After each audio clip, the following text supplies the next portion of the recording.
Bonjour, il nous reste quelques ans à faire dans les volumes, donc on est rendu au volume du cylindre. Encore une fois, le volume, quantité d'objets que tu peux mettre à l'intérieur de ton objet. Donc, un cylindre se décrit ayant deux cercles, donc comme base, et une hauteur, comme dans toutes les figures en 3D. Donc, pour trouver le volume du cylindre, c'est le même principe que le volume d'un prisme.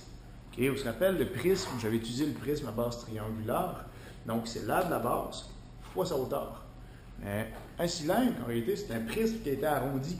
Donc ça sera encore une fois l'aire de la base fois la hauteur. Donc c'est très, très ressemblant. Donc, si on se rappelle que c'est l'aire de la base fois la hauteur du prisme, ou du cylindre, mais on a juste besoin de calculer l'aire d'un cercle, qui sera pi R2, pi fois R à la 2, fois la hauteur du cylindre. Donc, souvent, vous allez voir dans vos livres que le volume d'un cylindre, en réalité, c'est pi R2H, ou pi R2 fois H. Ça dépend comment c'est écrit dans quel manuel.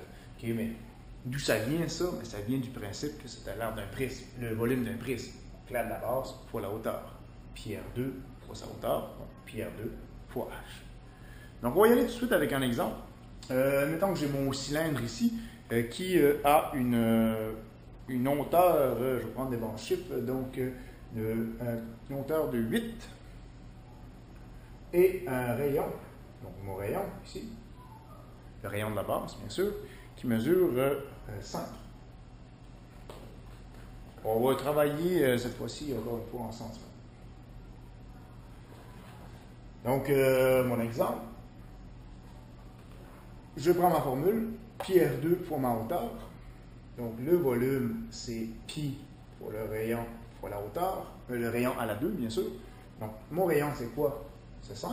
Donc, je remplace mon rayon par 5, pi fois 5 à la 2. Et ensuite, je le multiplie par ma hauteur, la hauteur du solide, la hauteur du cylindre, qui est 8. Sur ta calculatrice, ce que je te conseille de faire en premier, 5 à la 2. Fais 5 à la 2, de même, tu évites toutes les erreurs.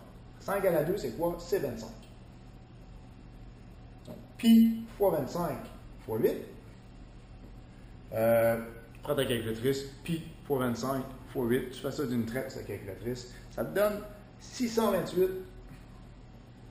cm cubes. Attention aux unités, on parle de volume, donc c'est des centimètres cubes.